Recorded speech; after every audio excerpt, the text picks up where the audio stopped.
Looks like people are still rolling in, and I am pretty choppy on my video. I might have to get off the video. I might give it another minute or so to let people finish rolling in.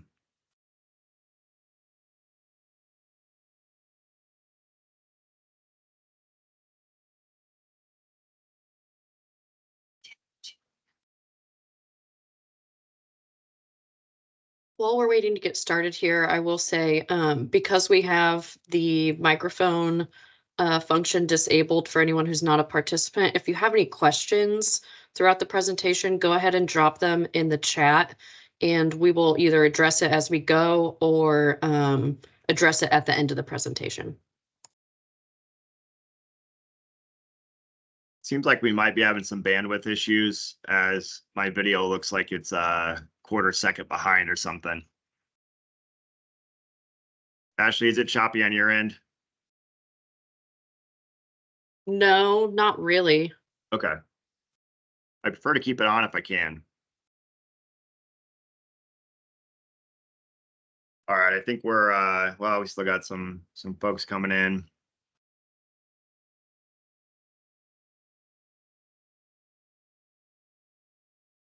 We're at 50. That's a nice round number. So why don't we go ahead and get started here today? Thank you all for joining us. My name is Chris Sarek. I am the Deputy Director, Executive Secretary for the Alcohol and Tobacco Commission. And Ashley Merritt, our General Counsel, is with us as well. And she will be presenting about half of this CLE this morning. And we also have Colin Davis from the Department of Revenue. Colin, I don't know if you want to introduce your position with the agency. Thank you. Yes, I'm the tax policy director for the Department of Revenue. So we coordinate with the legislature, Indiana General Assembly, regarding any tax bills that are filed during the general session. Fantastic. Thank you. And we really appreciate Colin joining us today. As I'm sure all of you are aware, since you are here today, the state legislature did adopt a couple of tax bills, and they did impact the Indiana excise tax. So Colin was nice enough to join us and give us DOR's overview of those changes. And Ashley will also do a brief overview of the excise taxes generally. So with that, I'm going to go ahead and start on the slides. To begin, I have the mandatory legal disclaimer. Anybody who is here for the last CLE that we put on with the alcoholic beverage bills will notice that I did take the time to Google a new corny comic for legal disclaimers, so you're welcome. This one shows two people not drinking the water despite dying of thirst because there's legalese on a poster board, which, you know, we really appreciate them doing that. So with that, there are actually three bills. It started with two bills, and then there was a third bill that had to be added, really a second bill for the taxes. Due to some late action in the legislature, they had to put some of the excise tax provisions changes to SEA 228 into HEA 1120 at the very last second. It was like 8:30 or 9 on the last day of the legislature that we were watching them adopt those additional changes. But this first table will provide you a really succinct overview of every section of the code that was impacted by the three bills that we'll be discussing today, rather than put every section on every slide in reference to the cited content. I thought it'd be easier just to put it all here in one slide. If you're not aware, chapter 18.5 is the tobacco certification chapter. So that was the primary part of Indiana code impacted by SEA 149. So starting with SEA 149, this was the tobacco sales bill.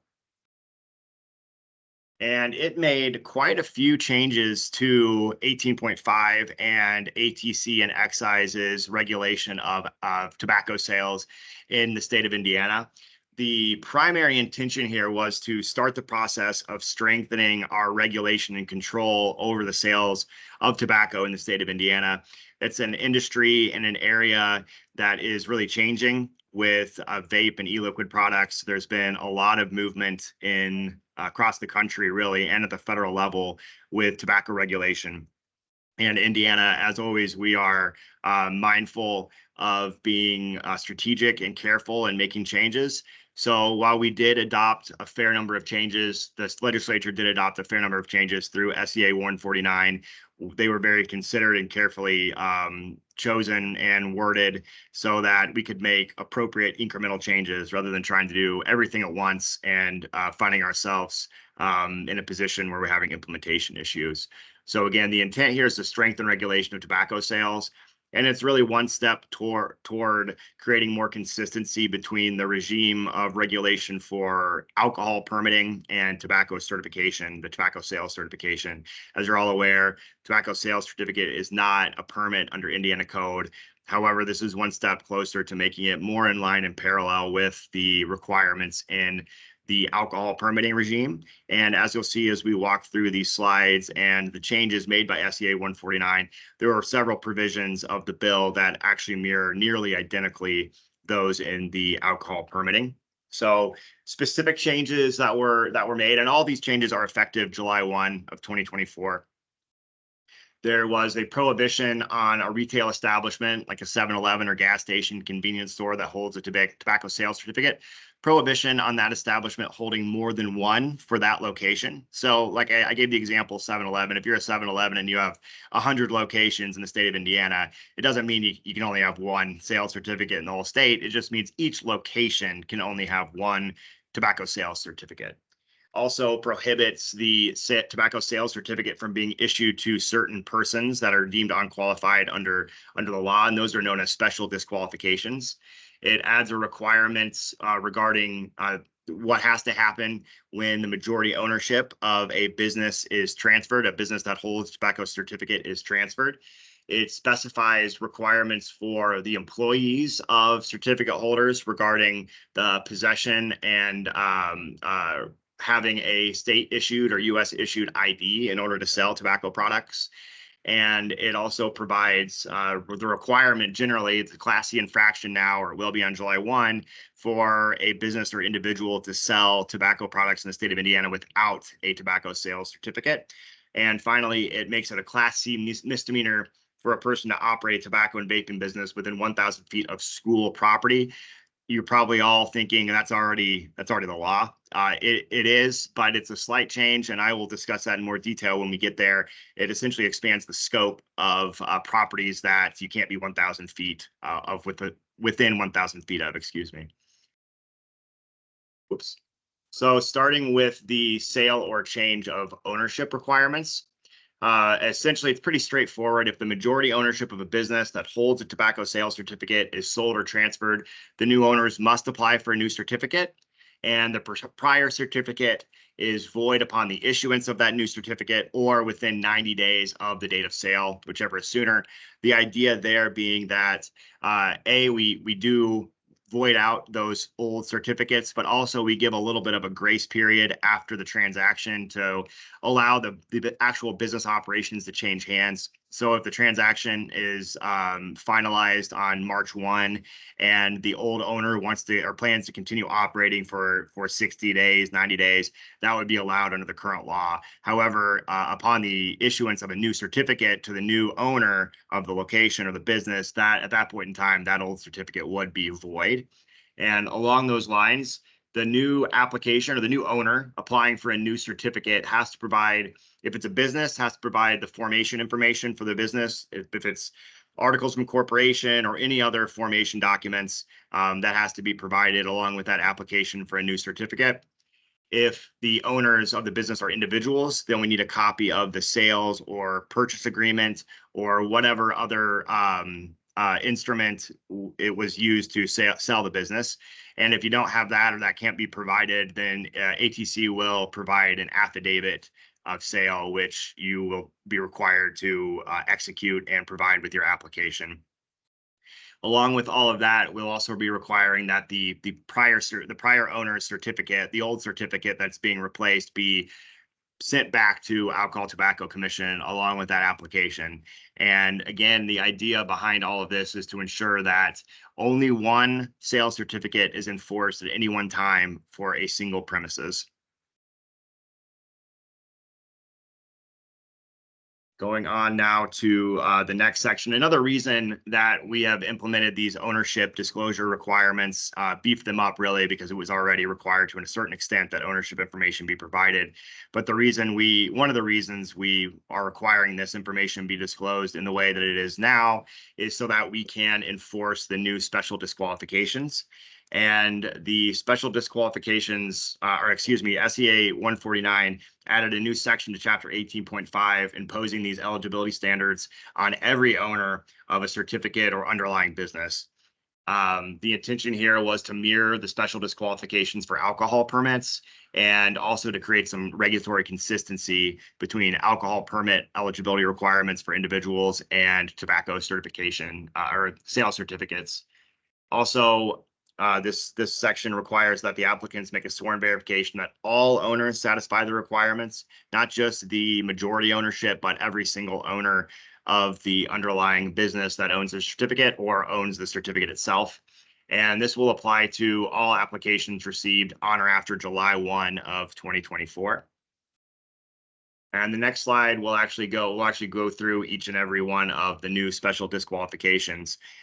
So in sum, the ATC shall not issue a tobacco sales certificate to the following persons: a person without lawful status, and that is defined under Title IX, a person who has been convicted within 5 years of application, and this conviction, if it was expunged, this doesn't apply, but has been convicted within the last 5 years of a federal crime having a sentence of at least 1 year, an Indiana, any level Indiana felony, or a non-Indiana crime that has an equivalent penalty as an Indiana felony. Also, a person who does not meet at least one of the following: owns the premises to which the certificate is applicable, or holds a valid lease on the premises at the time of application, and that that lease will be effective for the duration of the period that they sell tobacco. So the thinking on this one, we did not want to require, as you're all aware, tobacco sales certificates are 3-year certificates, and we did not want to require that every lease that is shown with an application is a 3-year lease. We understand that a lot of leases expire after 12 months and then they're renewed. So the only thing that what we're requiring here is that that lease be effective for the entire time that tobacco is sold on the premises. So if it expires in 12 months, it has to be renewed upon that 12-month mark, just making sure that lease is always effective. That's what will be required for this section. And the third option is that the person has a franchise agreement with a franchisor that owns the premises or has a bona fide lease for the term the certificate is issued. The ATC shall also not issue a sales certificate to a person whose business is conducted by a manager or agent unless that manager or agent possesses the same qualifications required for the issuance of the tobacco sales certificate as the individual applicant. And continuing on, the last 4, ATC shall not issue a sales certificate to a minor, and an exception is provided for minors who are a shareholder, a stockholder in a corporation, a person who is non-compos mentis, a person who has held and had revoked a permit or certificate of any type issued under 7.1 within 1 year prior to the date of application for the sales certificate. And that would include, of course, alcohol permits as well as tobacco sales certificates, any type of permit or certificate that is issued under 7.1. And lastly, a person who has made application for a permit or certificate of any type under 7.1 within 1 year prior to the date of application that was denied for a non-technical reason. So it's not that they were missing information, it was that they did not meet the eligibility standards, and that denial would result in ineligibility then for a tobacco sales certificate for 1 year from that date. Ashley, did you want to add anything on the special disqualifications or the change of ownership? I didn't give you an opportunity. No, I think you nailed it. Great. Okay, and actually, I'm going to let you take this section. Absolutely. So in our overview of Senate Enrolled Act 149, Chris already briefly mentioned the new penalty, but I kind of wanted to give an overview of what the current landscape looks like. So you understand what the new provision actually does. So the new section is 7.151026, and this essentially just establishes a new penalty for unlawful sales of tobacco products. And this will help strengthen our ability to enforce this requirement. So currently under 7.13, 18.51, that just states that a tobacco sales certificate is generally required in order to sell tobacco products or e-cigarettes at retail, and that you're prohibited from selling those products at retail without that required certificate. Now, going along with that, 7.13, 18.57 provides for a penalty already, but it just states that a person who is required to hold that certificate and who sells or distributes tobacco products or e-cigarettes at retail without the required certificate commits a Class A infraction. So it kind of came to our attention that this is a little bit more limited in scope than we need. So under Section 7, that really only applies to a person that's unlawfully selling tobacco products at retail. So we wanted to kind of broaden that a little bit and expand it to individuals or others who are, maybe doing like single cigarette sales on the street or something like that. We really wanted to hone in on the individual sales. So the new penalty under the crimes and infractions, which is Article 5, that new Section 26 states that a person who recklessly, knowingly, or intentionally sells a tobacco product without a sales certificate, regardless of whether you're required to have one, under that retail threshold, commits a Class C infraction. So you compare that to what's already in code, which is Section 7. That's a Class A infraction that's really geared towards the retail establishments. The new provision is intended to apply regardless of, how that tobacco product is sold, whether it's at retail or not, and thus has a broader scope and really applies more at the individual level. Great. Thank you very much, Ashley. Okay, and then one of the last requirements that I'm going to go over from SCA 149 relates to employees who sell tobacco and are the employees of a certificate holder. And the new requirement is that those employees must hold a valid federal or state issued ID in order to sell tobacco products. Those employees must produce that ID upon the request of law enforcement, including an excise officer or whomever else is representing law enforcement. And if the employee does not have that ID in their possession, then just like if you're pulled over, you must produce evidence of the valid ID within 5 days. And that evidence can be provided to Excise when they follow up or in whatever mechanism that is determined appropriate. If the employee is unable to produce a satisfactory ID, then the ATC may impose a civil penalty on the holder of the tobacco sales certificate. The idea being here that the duty is imposed upon the certificate holder as we are regulating their certificate. So not only does this allow us to ensure that we know the identity of individuals who are selling tobacco and ensures that the companies know and have a record of who that individual is, but it also helps us in some other efforts that we're doing outside of just the tobacco sales regulatory regime. We have been working for a while. Our prosecutor, Drew, and Excise has been working with, and our chair, Jessica, as well, has been working with outside agencies and NGOs to help enforce and track potential human trafficking. And that is obviously, I'm sure you're all aware, a very important issue here in 2024. And it's something that we do occasionally see evidence of in retail establishments that our excise officers do inspections on. So having these ID requirements will ensure that we can identify whether or not the employee appears to have lawful work status in the United States. It will ensure that we can track those individuals if they go from one location to another and whether they have violations that follow with them. And it'll help us identify and report human trafficking to, like I say, outside NGOs and also other agencies, including the Department of Labor and the Department of Justice. Finally, we have also been assisting the Department of Labor with some wage and hour investigations related to different tax-paying establishments and wage-paying establishments that we regulate with our tobacco sales certificate. So this will allow us to help provide information that's requested by DOL, Department of Labor, in those investigations. Chris, I'm going to go ahead and interrupt you here. Yeah, go ahead. For for those of us that are attorneys and are taking this for CLE credit, I wanted to give the first code word, and that is going to be identification. I'll go ahead and drop that in the chat now as well. Thank you, Ashley. And then the last requirement that I am going to provide a summary of, and the last requirement that's provided in SEA 149 tobacco sales, relates to the location of a tobacco certificate holder in proximity to a school property. So as of July 1, 2024, any new tobacco or vaping business, they're not eligible for a certificate if the premises is located within 1,000 feet of school property.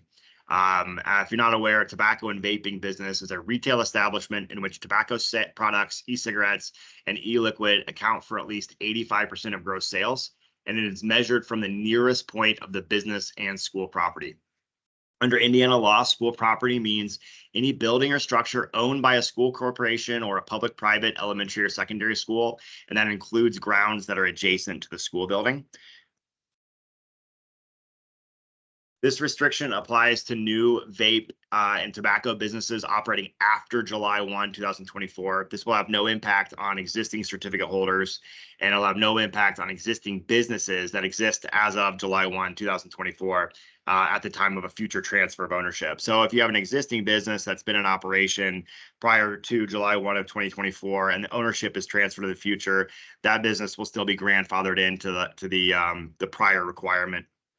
And along these lines, the prior requirement was that there's a 1,000 feet distance requirement from a public or private elementary or secondary school. That's the terminology that's used in the statute. The new terminology, school property, has a much broader definition. It includes certain federal and state daycares and other properties, locations that are oriented towards the care and education of children.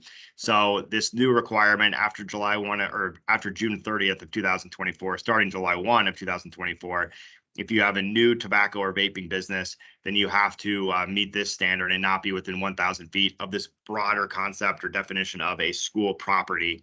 The intent here is to reduce prohibited sales of tobacco products to minors by limiting new tobacco vaping businesses from operating near the places that these children are inherently present.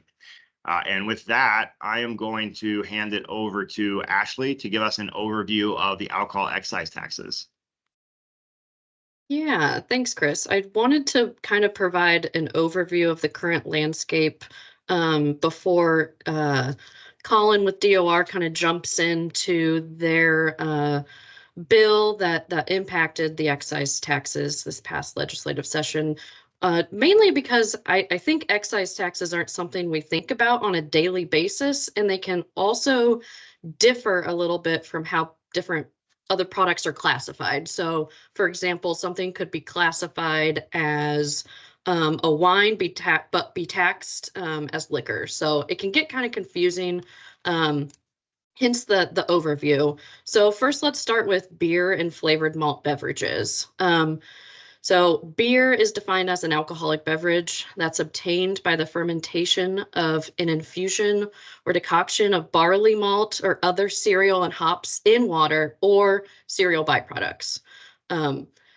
Flavored malt beverage kind of has a three-part test. So first and foremost, it's defined as an alcoholic beverage made from a malt beverage base that's flavored with aromatic essences and other flavorings that possess a character and flavor distinctive from the malt beverage base. Next, the label, packaging, container, and any advertising or depiction of the beverage that's disseminated or available to the public cannot contain the words beer, lager, Pilsner, stout, porter, ale, cider. I don't even know how to pronounce framboise, lambic, draft, liquor, bitter, brew. The distinction here is we don't want to mislead the public by thinking that a flavored malt beverage is beer in any way, shape, or form. So the flavored malt beverage can contain the words flavored beer because that's essentially what it is, but it cannot use any of those other magic words. And then finally, The beverage cannot create foam that gives the appearance of beer when poured from its container. Again, we don't want to mislead the public in what that is, so that's how flavored malt beverage is defined. Ashley, I'm glad you took decoction and framboise on your slides, so I didn't have to say that. Okay. And then the rate of tax for beer and flavored malt beverage is 11.5 cents per gallon. And that tax is imposed upon the sale of beer or flavored malt beverage, as I just mentioned. Who's responsible for paying the tax? I'll tell you what the language currently says, and then I think Colin will kind of get into what is going to change after July 1. But currently, the language says that a brewer is liable for the beer excise tax on the sale or gift of beer or flavored malt beverage by the brewer to a person within Indiana. If a beer wholesaler is liable for the beer excise tax on the sale or gift of beer or flavored malt beverage received from a brewer outside of Indiana.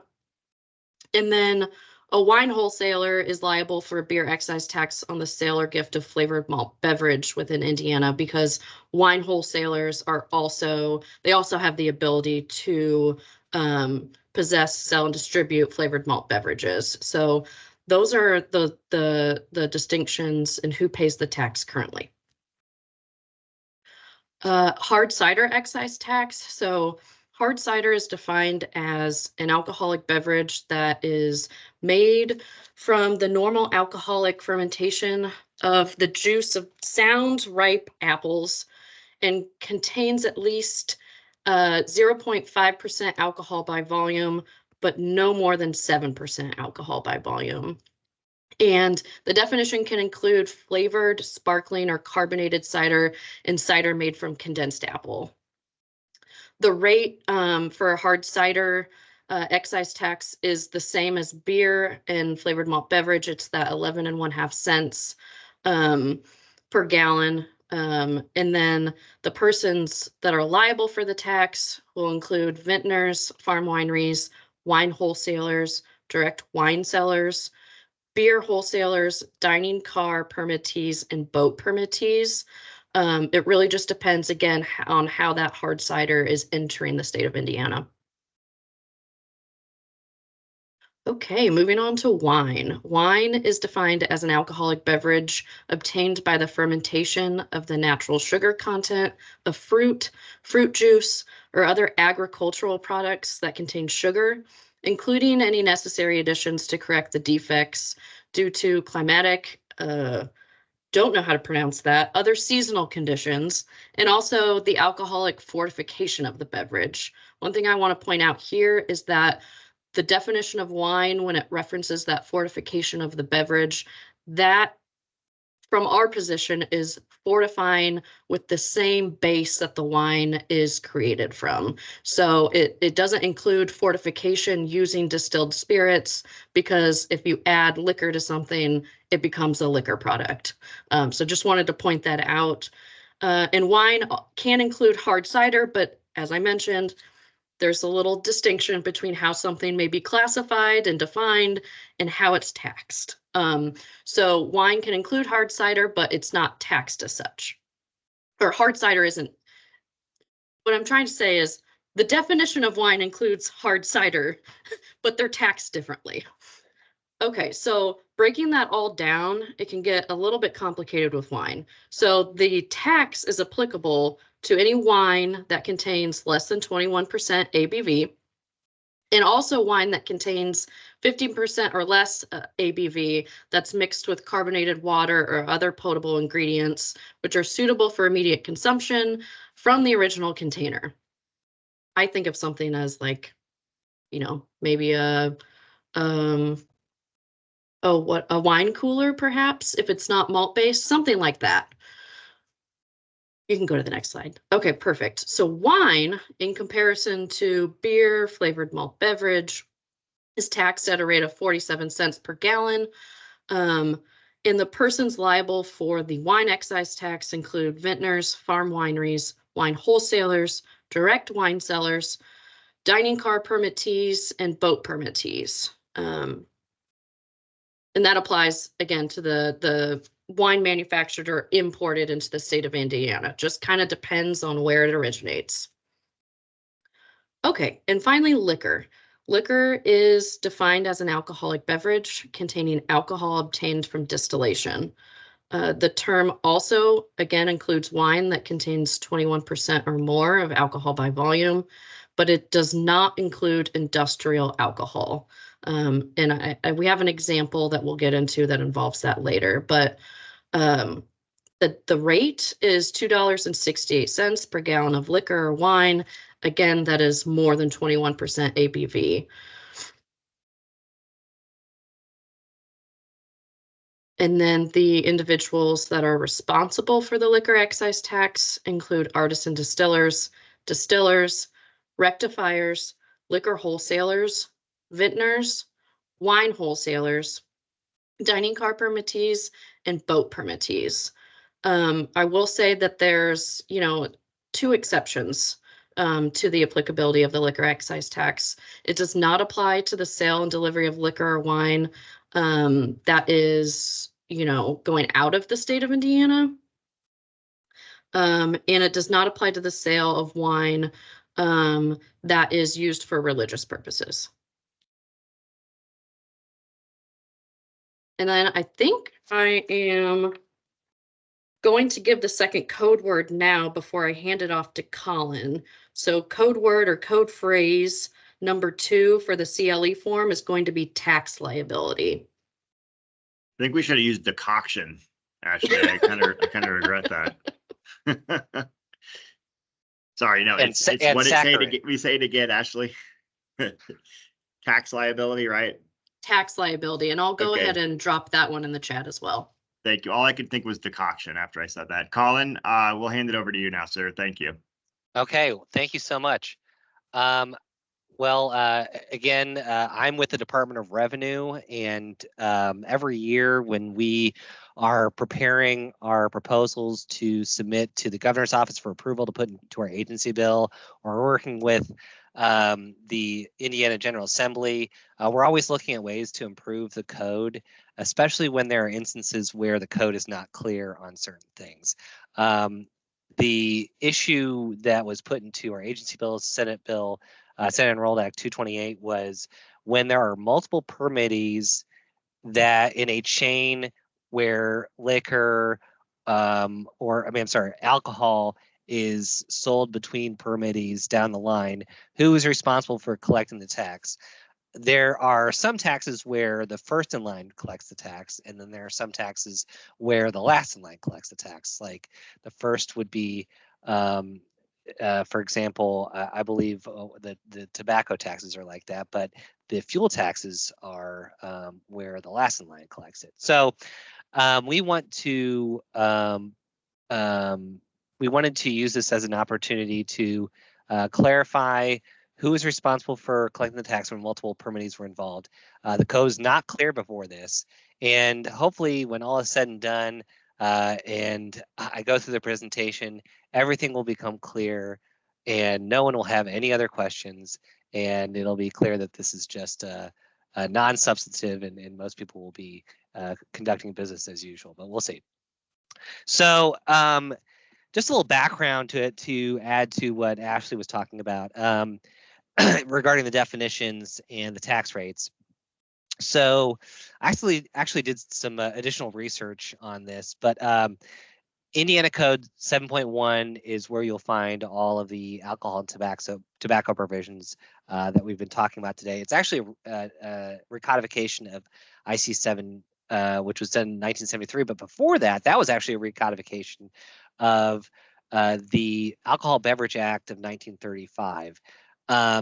The way that the code used to work is that the General Assembly would pass an act, and then additional acts would amend the act before that. So if you look up the acts of 1963, for instance, you'd see references to an act amending another act of another year. And so it was very confusing. So in the 1970s, I think late 60s as well, a lot of recodification occurred.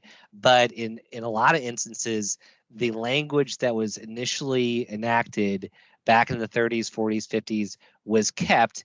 And so this is a perfect example of that. IC 7.1 contains a lot of language from these acts that have not changed since the 1930s and 40s. So for example, this section right here, 7.1-4-3-5 talks about how there are exemptions for the liquor excise tax, how it's not it doesn't apply to the sale of withdrawal for sale to pastors, rabbis, or priests for sacramental or religious purposes only. You can see from the acts of 1935, not a lot has changed here except for some antiquated language like here and above and things like that. So that's what we're dealing with. We're dealing with language in these chapters that has not changed a lot since the 1930s and 40s. And so we're also dealing with instances where we've got only 4 or 5 statutes per chapter, whereas if you go to Title VI, any of the tax chapters there's at least 30 sections regarding taxes. Depending on the tax type, if it's sales tax or income tax, then there's hundreds. But for a lot of the excise taxes like gasoline, special fuel, other tobacco products, cigarette tax, there's at least 30, 35 sections per chapter. So there's not a lot of clarity with these taxes because of how little there is to be said in each chapter. Regarding the liquor excise, wine excise, and the hard cider excise taxes, when it talks about who's responsible for the payment of taxes, this is what the language basically says in each instance, with slight variations. So the tax shall be paid by or levied against holders of permits, and depending on the tax types, there's 4 to 15 different types of permittees that are responsible for the tax, to which the tax is applicable and that is manufactured or imported by the person into the state. However, the same article shall be taxed only once for tax purposes. So that once, it's only supposed to be taxed one time and collected or paid by or levied against the holders of permits. But it doesn't address situations like I mentioned at the beginning of my presentation, where there are multiple sales between producers, suppliers down a chain of transactions. So the special tax division of the department had encountered confusion as to who is responsible for these excise taxes. So they submitted this as a proposal for clarification. Just FYI, I usually work on special tax matters. That's kind of one of my specialties. So I suggested that we take language that exists in the beer excise tax because it actually contains language in B and C of 7.1-4-2-2 that explains who is responsible for collecting tax where there are multiple permittees involved. So B and C, for purposes of the beer excise tax, talks about how in the case of beer wholesalers receiving beer or flavored malt beverages from a brewer located outside of Indiana, the wholesaler, not the brewer, is liable for the tax. And then C says, in the case of wine wholesaler receiving, selling, or giving flavored malt beverage within Indiana, the wine wholesaler, not the brewer, is liable for the beer excise tax imposed upon their transaction. So taking that language, we adopted and amended those to fit within the structure of what is in the liquor excise, wine excise, and hard excise tax chapters. It's really only intended to clarify which Indiana permittee is responsible for permitting the excise tax in these various scenarios where liquor, wine, and cider products are transferred among the multiple permittees, including when it's transferred from a producer supplier outside of Indiana. It's similar to what we did a few years ago for the other tobacco products tax, where that didn't mention who is responsible for the tax when there are multiple distributors, and we clarified that it's the person who first receives the tobacco products or alternative nicotine products in Indiana in the case of a distributor or distributor transactions. So actually that should be distributor to distributor transactions, but that's a tale for another time. So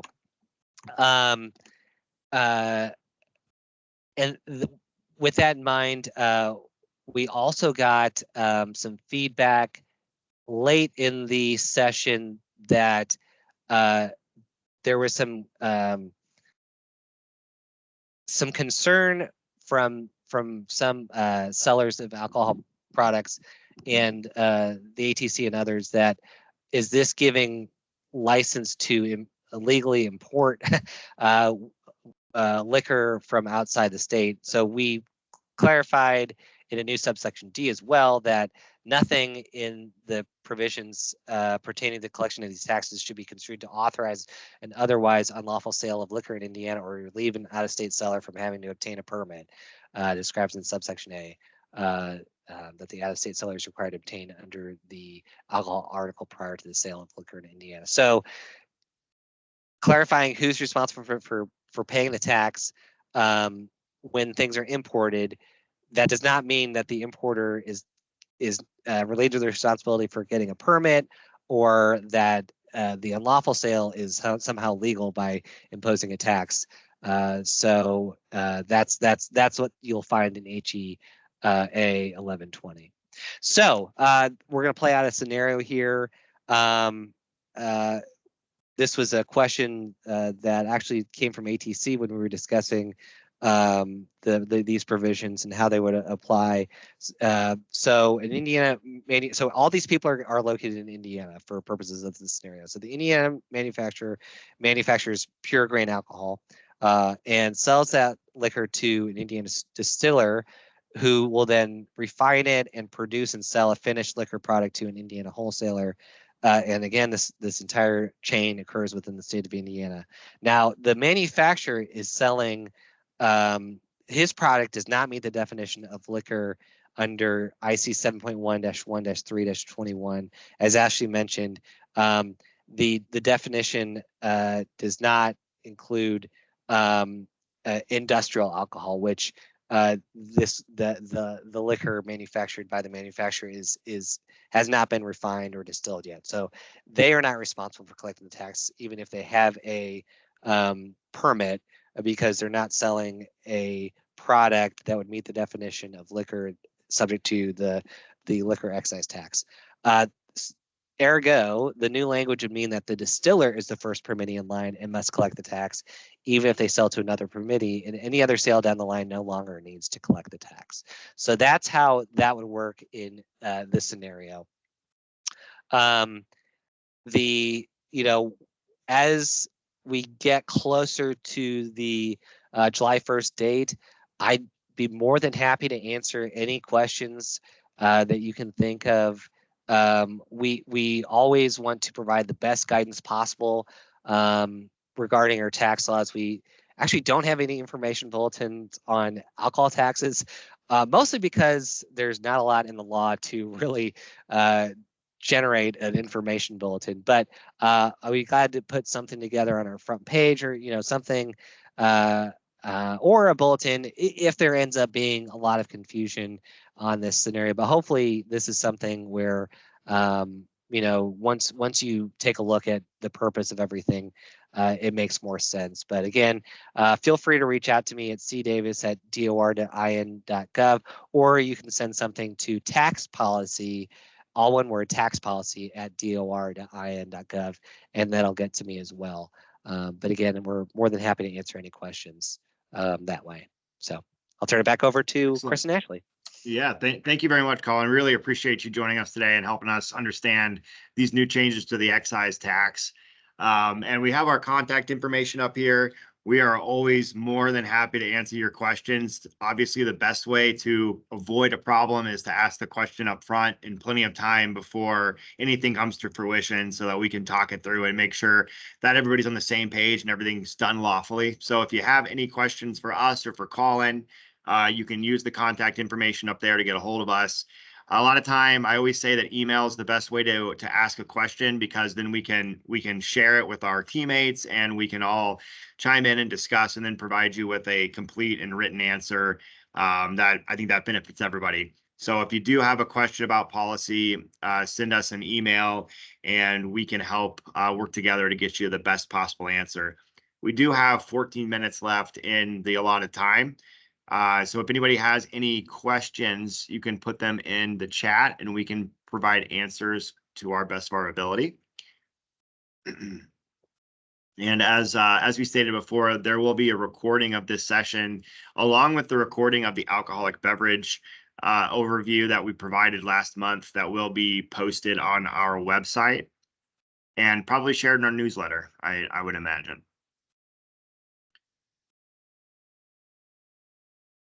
It looks like Colin's prophecy about I'm going to explain everything perfectly and nobody's going to have any questions ever again about excise tax and every cent will be paid has come to fruition. Yeah, So I knew, well I knew done, it. Colin. Thank you. It looks like we do have one question in the chat that Oh. hasn't been answered. So Jennifer asks, regarding the employee ID requirement, will a request for the ID be sent to the address on the permit or just handed to the employee? I want to make sure our HR team is made aware of the request, and she worries if it's just a verbal request that, you know, HR may not be aware and be able to provide that information. I imagine if Excise is at the premises doing an inspection, it would just be a verbal request. But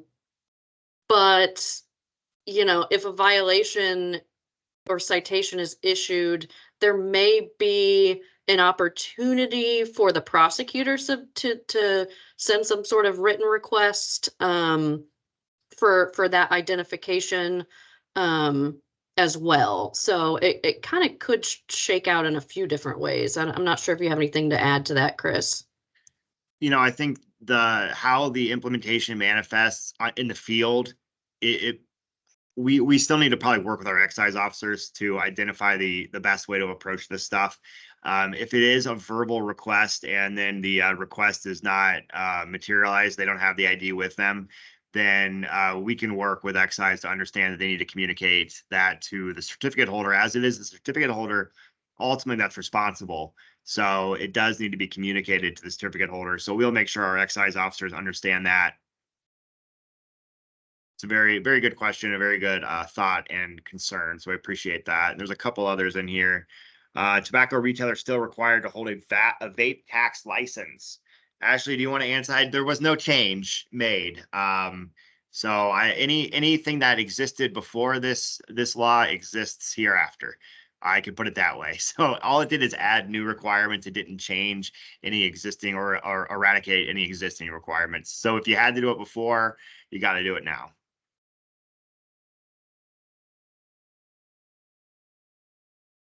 And also, whomever that was, you don't have a name. It's just M, Mr. or Mrs. M. You can just send us an email if you have more follow-up questions, and we can help you out. As I gave kind of a cop-out answer. Responses, are you saying that an employee in a tobacco store needs to have an individual tobacco license? No. No. Just an ID, state or federal issued ID. So if they're just an employee, they're not an owner, then they just need to have a state or federal ID. It's got nothing to do with tobacco. And our intent here is to just be able to ensure that those individuals are lawful residents in the state or the United States and really are individually identifiable human beings, so we know who they are. So that, I mean, this is probably straightforward enough, but just to clarify, that would include, you know, a driver's license, an ID card issued by Indiana, another state, or the United States. Yep. Any other questions? Ashley used to work at the BMV, so if she's out there, she might require like a utility bill with the address and name on it.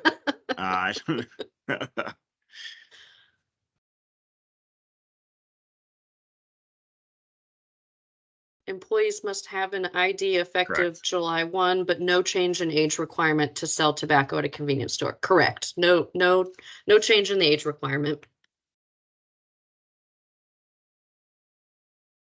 No problem, Paul.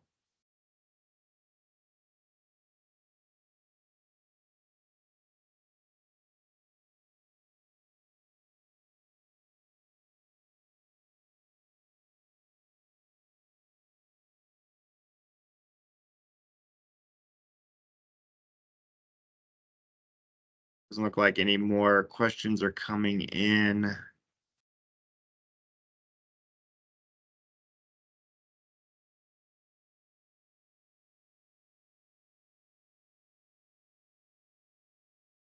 Is a paper copy of the license acceptable when selling tobacco or alcohol?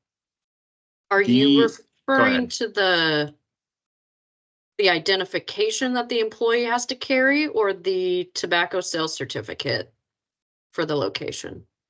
Oh, the temporary one you get at the BMV, that Oh, yeah. should be fine, as long as Yeah. it's issued by the BMV, you know, and we're able to verify the information provided on it, that's fine. Yeah, absolutely. Pretty much, we tried to mirror when you get pulled over with the same sort of requirements in terms of identification. Obviously, in that case, it's a driver's license, but same concept in terms of you need to produce evidence that you had the license, that you were eligible to drive at the time. Same thing here. You have to demonstrate that you had the ID at the time, and that paper copy would be totally fine.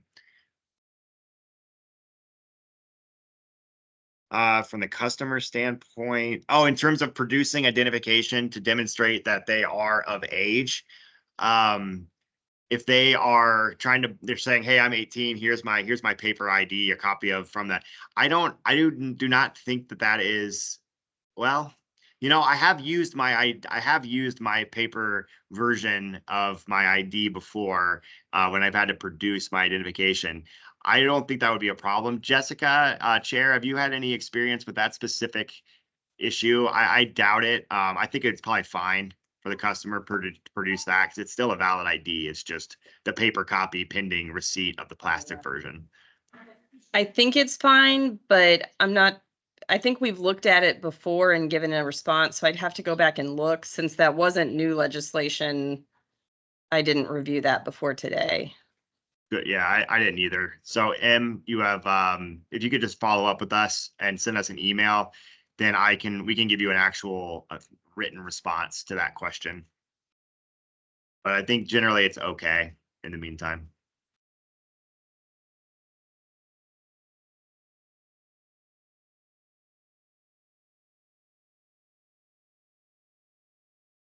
No problem.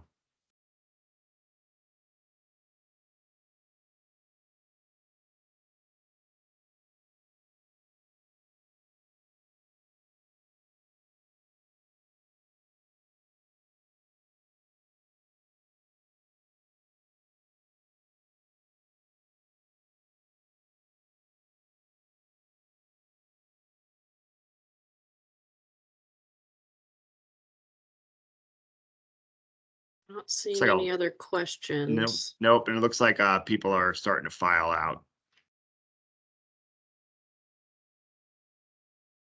All right, well, thank you all for tuning in today. Again, if you have any other questions, again, our contact information is up there. The recording of this presentation, the slides, the CLE form, and a survey, if you're willing to participate and take that, are all going to be up on our website, the trainings and webinars page. We'll also send out an email to our email subscribers with all that.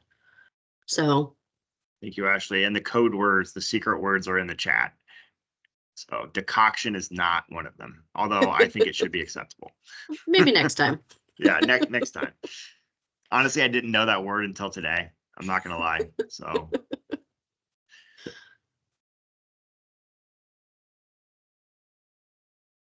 right.